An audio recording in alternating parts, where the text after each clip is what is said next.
Welcome to Brain Tumor Talk, a podcast brought to you by the Ivy Brain Tumor Center at Barrow Neurological Institute. This show unites leading experts, inspiring survivors, and compassionate caregivers in conversations about the latest in research and treatment. Together, we share stories filled with challenges and hope.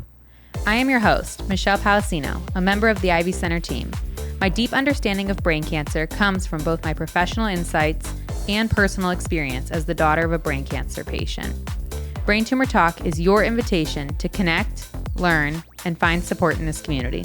The information shared on this podcast is for educational and informational purposes only. Nothing stated on this podcast should be considered medical advice. Welcome to Brain Tumor Talk. I'm Michelle Palacino, and on today's episode, we're here with Nasser Yaghi. Yes. He's a neurosurgical oncology fellow at the Ivy Brain Tumor Center and at Barrow Neurological Institute. Yeah. Nasser, welcome. Thank you, Michelle. Thank you for having me. Yeah. We're here. Yeah, we're here. Yes.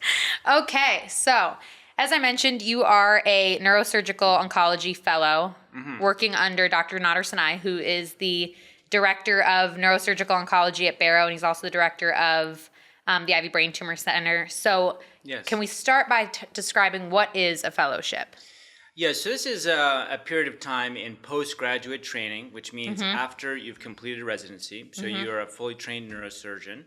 You have the ability to practice independently, but you commit 1 year of further training after that to work under a specialist, almost in somewhat of an apprenticeship type model, to gain further skills in a very particular area of neurosurgery.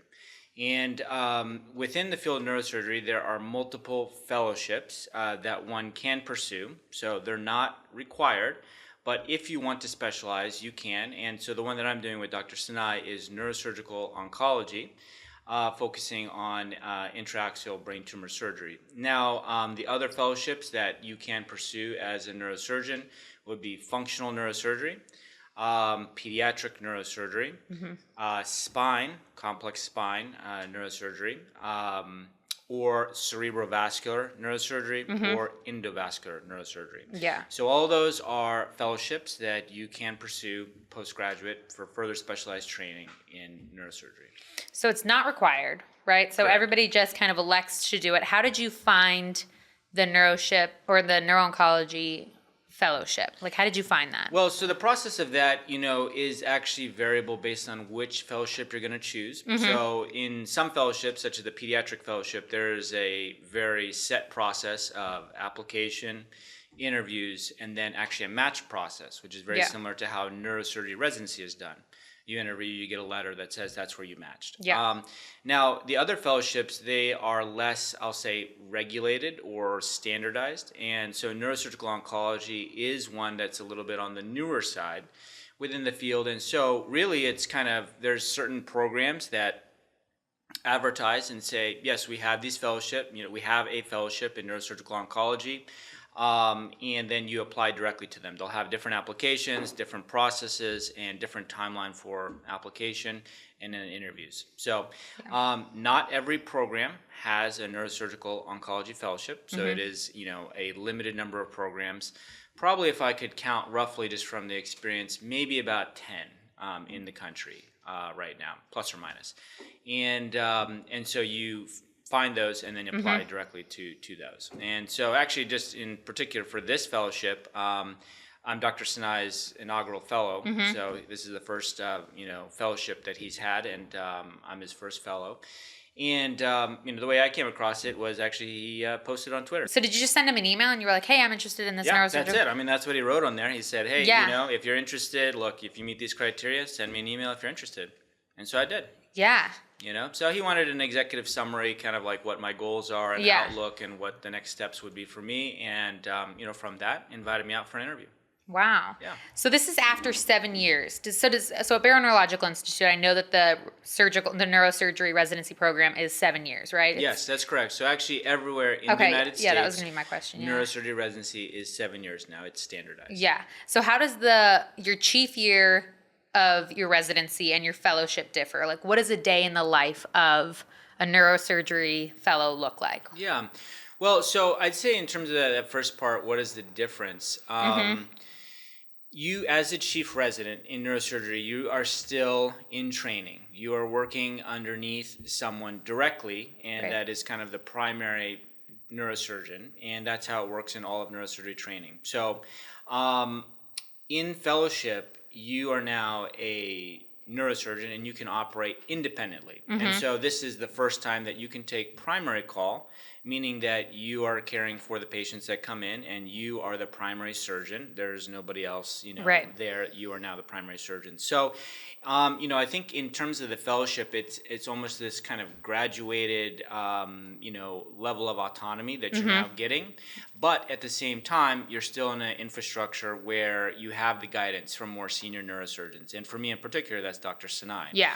And so, while I'm doing, some cases independently as an independent neurosurgeon, I'm also participating in all of Dr. Sinai's surgeries, learning from him and his, skill set. And that's what I wanted to get from the fellowship. So you're kind of like in this medium of, you still have Dr. Sinai kind of overseeing some of your surgeries. Do you have residents supervising your surgeries? Well, so it doesn't exactly work where residents are supervising my surgeries, but I work with residents.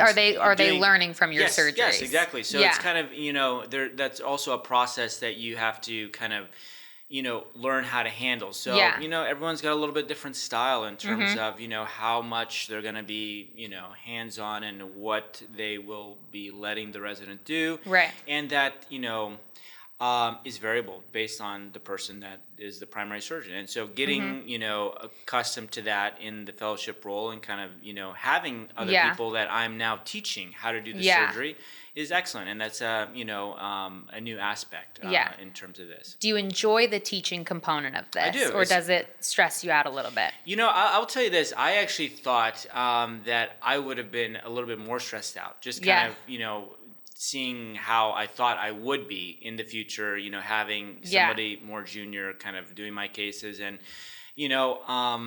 I've found the contrary, which is interesting. I feel, very comfortable. Now, you work with everybody. You kind of, see where they're at. Everyone has different skill levels. Everyone has different level in residency. Right. So depending on that level, you cater how you are teaching and your supervision and how you're doing that process. So, so you do have to cater it, but I think you get a sense pretty quickly on, what that requires and how much, you need to do in that process. But I really have enjoyed the teaching process. I think it makes it very rewarding. I think it also keeps it, also very interesting too. So, there's different things that each resident needs to learn in the process, and you can, here, let's work on this skill set. Yeah. Let's work on that skill set. Okay, so you're at the level to do this part. Let's do that together now. Yeah.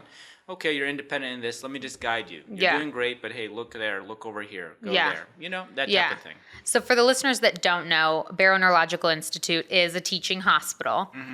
And for a lot of the patients and caregivers, when you hear that it's a teaching hospital, I feel like that kind of creates some like, oh my God, I don't want a student doing brain surgery on me. I don't want to be the one that's some like guinea pig. I don't want to be the one that's kind of like a test experiment. What do you say to patients who are worried about a resident operating on them rather than an attending? So I think the important thing to remember is the attending is still there and doing the operation. So ultimately, they're the ones doing the surgery, okay? There are people that are participating in the surgery that are, in training. Now, they have gone through a lot of, a long process to get there, and they have kind of earned that place. So this is not just somebody that is unskilled or uneducated. It's somebody that's very educated and, is capable, but it is supervised. And so the attending is doing the surgery. Yeah. Now, what I would say to that is the contrary to that, or the other model would be like a private hospital where there is no trainees and no residents. And the thing about that, and it has been shown that having more eyes on the patient, on the care of the patient, even in the OR, is beneficial. Right. And there are times that a resident may point something out that is important, and that adds value and safety to the surgery. Yeah. So, while I think patients may feel that they don't want to have a junior trainee in the room doing the surgery, but what we have seen is that actually having that multiple layers of extra physicians, they are MDs, actually adds a higher quality of care to the patient. And I think you answered this question, I feel like a really long time ago when you first started. I asked a question that was similar to that, I think at like one of our events that we did, and you said that we do these procedures every day. Like these are things that we do every single day, and the residents are part of that routine. Yeah. So when patients or families or caregivers ask for them not to be part of that routine, it ends up kind of like throwing things off. Yes, that is a great point. Exactly. Mm-hmm. And well, it was your point. I just stole it from you. Yeah, but well, thank you. Well, that is, I think, important to remember. And there are people that come in and say, look, I don't want a resident in my surgery participating in the care. And what it does is it does change the normal workflow and the normal process at this institution. And so it can lead to errors. Yeah. Because the system is different. There is a process, there's a workflow that has worked very well. We do many, many surgeries. We keep patients safe. But when you change that process, that's when it can actually be a little dangerous. Yeah. So you've gone through all of these different specialties through your residency, through your fellowship. You went through peds, you went through spine. What made you choose neurosurgery? Well, so I guess, so all of that is actually part of neurosurgery. So, I think, maybe part of the question is why neurosurgical oncology. Yeah. Right. And, it actually goes back to even before residency. And so I was doing research, in undergrad and then in medical school, spent some time up in some Boston labs. And a lot of the research I was doing was in immunotherapy, cancer immunotherapy. And I think it has a lot of potential. And I really enjoyed that. And, with cancer and tumors, surgery in some cases can be curative, but in many cases it is not curative in itself, and there will be other treatments that are needed. And so research, I think, in this area in particular is very important. And so my research kind of led me to this side. During medical school, I did medical school at Baylor College of Medicine in Houston. MD Anderson Cancer Center was right next door. And so I actually spent a year during medical school in a cancer immunotherapy lab, specifically for the treatment of brain tumors. And this is a lab with Amy Heimberger's lab, who is a neurosurgeon, was a neurosurgeon at MD Anderson. She's moved on to Northwestern now. And really, that's what kind of merged my research background in cancer immunotherapy, now focused on brain tumors. And that's what interests me in that aspect. So, moving forward there, it was really, I had the passion to, take care of patients with brain tumors and saw the need for, other treatments to treat patients in addition to the surgeries. Yeah. So, and, it's kind of in parallel at the same time. This is also in medical school where you're trying to decide what specialty you want to pursue, and this is, you have other specialties besides neurosurgery. And, it was, I knew at that time that I had wanted to do something in the operating room. So I kind of, rolling back a little bit, I have an uncle that's an anesthesiologist in San Antonio, and it was like bring your child to work day. And so probably when I was in middle school, he brought me to work and, got to go to the operating room. Yeah. He was an anesthesiologist. They wrap me up in the sterile gown. Your hands are tied down so you can't touch You're anything. in a straitjacket. Yeah, it's essentially that's what it is. But you can get close and just watch and observe. And I was just fascinated. I said, what goes on in the OR is just incredible. And I really like this environment. I want to do something in the operating room. And for me, that's what medicine was. Being able to take care of patients through surgery, something very physical, direct, that you can do with their hands. And so, looking for more opportunities to shadow. This is kind of moving into high school, moving into, undergrad, and then, into undergrad. I was up in Boston doing some research, as I mentioned, one summer, and I, asked for some opportunities to shadow in the operating room. And I had the opportunity to shadow a neurosurgeon for the first time. And his name is Will Curry at MGH. And the first time, he's a brain tumor surgeon. And the first time I saw a craniotomy, just taking the bone off, opening the covering of the brain. Love at first sight. Yes, and seeing the brain pulsating like that, it was just incredible. And then to be able to help patients in that way when they're very sick with these problems, that is what I became passionate about. And so before medical school, I wanted to pursue neurosurgery and specifically brain tumor surgery. Yeah. Yeah, you touched on like how, a lot of these brain tumor patients, a lot of the treatment's not curative. So it is really heavy, especially with aggressive malignant tumors. So how do you see these patients day in, day out and navigate the challenges that come with having these really intense, deep, conversations with them, and then kind of walking them through the whole journey of like what this looks like? Well, yes. So I think just in terms of, so I think there was a couple components there, how do I deal with that? And, in terms of the weight of having to talk to people with, pretty significant, diagnoses of brain tumor. And, in some cases, if they're not, curative or, how to have that discussion and give that news. And then how do I react to having to do that? Now, I think that you, in doing this job, it's a bit of compartmentalization. If you really kind of,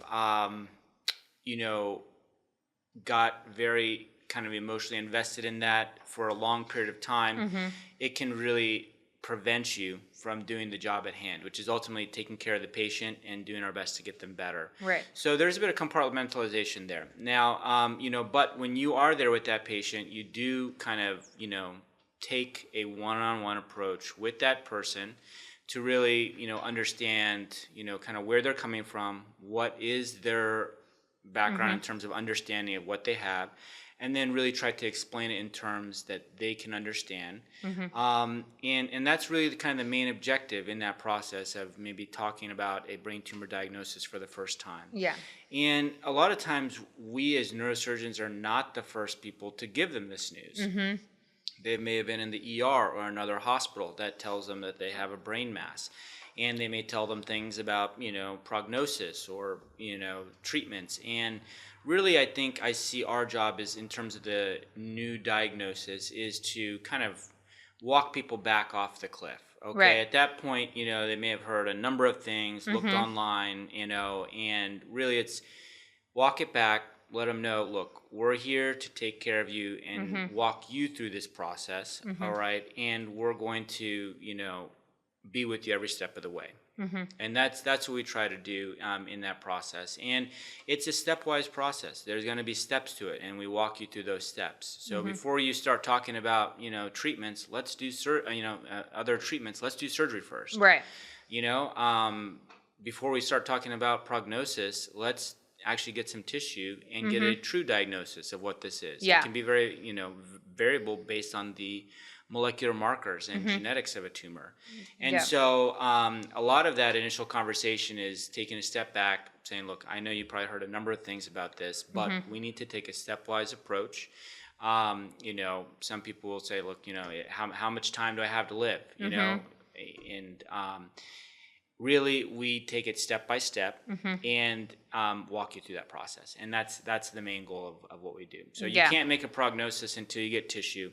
To get tissue, you need to do a biopsy or a surgery. And so we need to take each step by step, and we'll walk you through that process. Yeah. And so the way I kind of see it is, and Dr. Snide puts this really nicely, is, walking people back from the cliff edge. And that's what we try to do. Yeah. And really offer reassurance and provide a very clear and understandable kind of description of what is happening and what will happen next. Yeah. Yeah. Well, I mean, that is extremely, I feel like, comforting. I mean, you guys are like the last point of contact, really, before patients go into a surgery. So I do have more of a personal question, aside from like, how you avoid your own personal burnout. We'll get to that. But when it comes to surgery, you see a lot of things on like Grey's Anatomy or OR or anything like that. Are there any personal rituals you do before going into the OR, before doing brain surgery? Like, is it like a certain music you listen to? Is it a certain thing that you do to hype yourself up? Is it something that you do with the team? Is there anything you do specifically?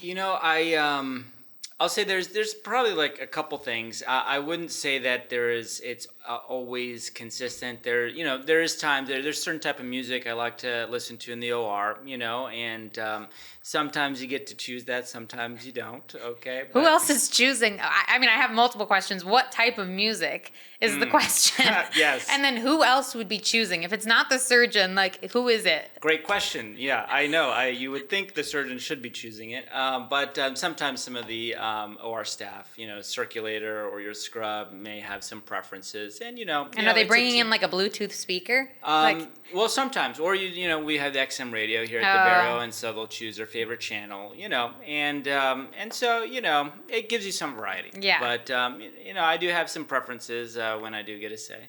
Okay, so when we're talking about surgery and, all the implications of surgery, what that means, things like that, a term that we hear a lot when it comes to surgery is a total gross resection. Yes. So what does that mean? Well, so the term is gross total resection, Yeah. or GTR. And what that means, I know the word gross, it's like, Yeah. I mean, people have different meanings. Or like with clean that. margins is Right. another one. Well, so the gross total resection. So what that means when we say gross, just in medical terms and pathology terms, that means what we can see with our eyes, or Okay. even the microscope. Okay. And what that means is we got all the tumor out that we can see. That's in the operating room that we can see with our eyes, in the operating room that we can see with the microscope, and on your post-operative MRI. Okay. Meaning all the tumor that we saw before surgery is no longer there. Yeah. Now, the caveat to that is depending on the tumor, for example, gliomas or glioblastoma, they always have microscopic cells that remain around the resection cavity or where the tumor was Yeah. that we cannot see. MRI cannot see. The microscope in the operating room cannot see. So that's where the term gross total resection comes from, meaning that there is no tumor left that we can see. However, depending on the tumor type, there can still be some tumor cells left that are microscopic. And that's where you would have your, your standard of care kind of come in afterwards. After surgery would be like the chemo, the radiation. The point of that is to get those microscopic cells, right? Exactly, yes. Okay. Or potential clinical trials as well. Yeah. Yes. So we have a lot of patients come to us who've been told that they have an inoperable tumor. But at the Ivy Center or at Barrow Neurological Institute, Dr. Sinai has worked on patients who have been supposedly told that they have an inoperable tumor. Yes. So what does that really mean? Is it a subjective term or is it... Well, yes. So I will say it's actually subjective kind of in the eyes of the surgeon. And so, there, depending on where you're at, the skills and the technological capabilities that a surgeon or a hospital may have can limit what is operable and what is non-operable. Here at the Barrow and the Ivy Brain Tumor Center, we have some of the most sophisticated tools and equipment to do the surgeries that we do and able to do them safely and keep a patient safe. And so there are a number of tumors which have been deemed inoperable by other surgeons or hospitals that we can do here. Yeah. And that's where it comes from. So I wouldn't say that it's a hard set rule when a tumor has been deemed inoperable.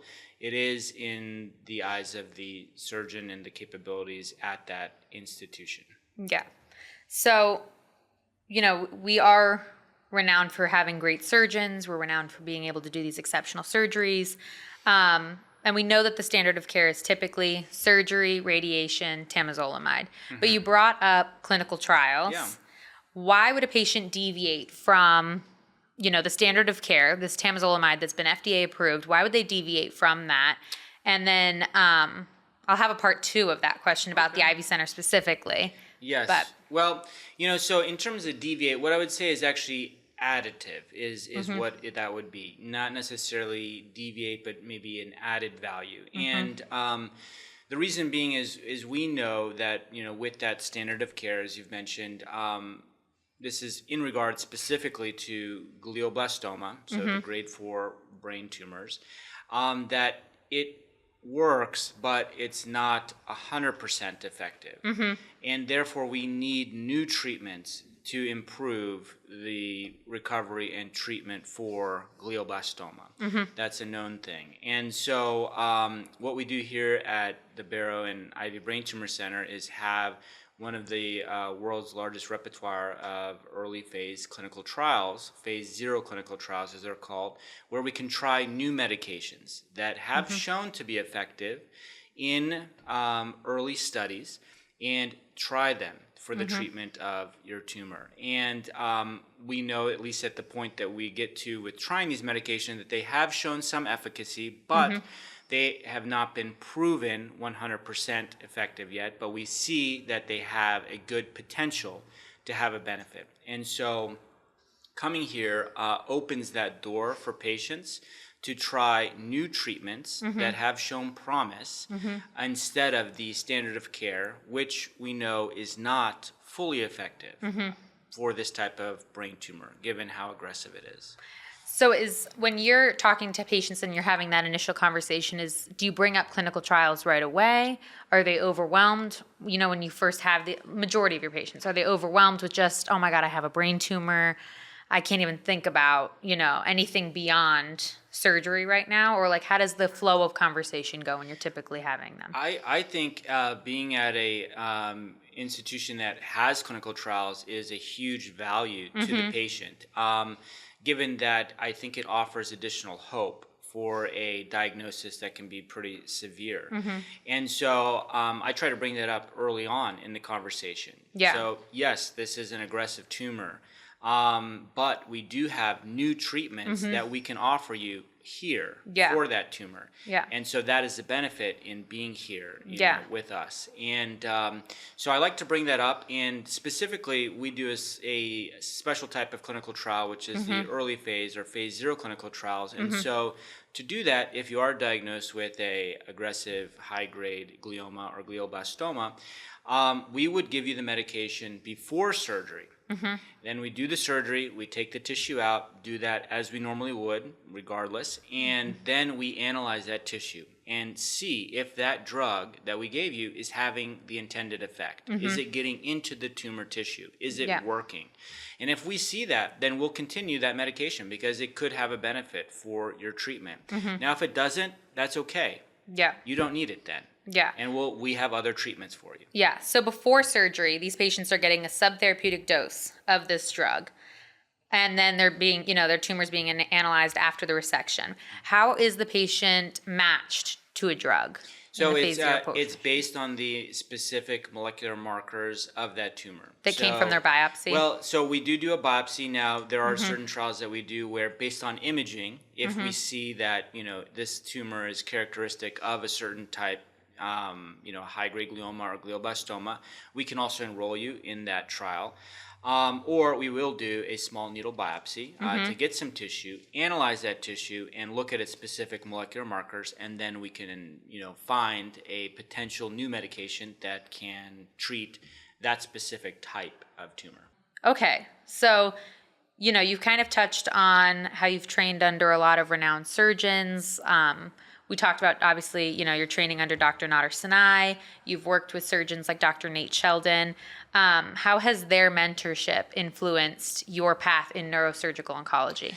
Yes, well, I think kind of with every person that, you meet along the path, you learn something from. And it's, it can be, how to talk to patients, how to, talk about, these tough diagnoses of brain tumors. It might be surgical techniques, how to utilize some of the most advanced equipment in the operating room to provide the highest level of brain tumor surgery and safe surgery for patients. And so really kind of that process and meeting these people along the way and learning from them as mentors is this accumulation of knowledge that you learn along the path that then you can take and apply to your own patients. Yeah.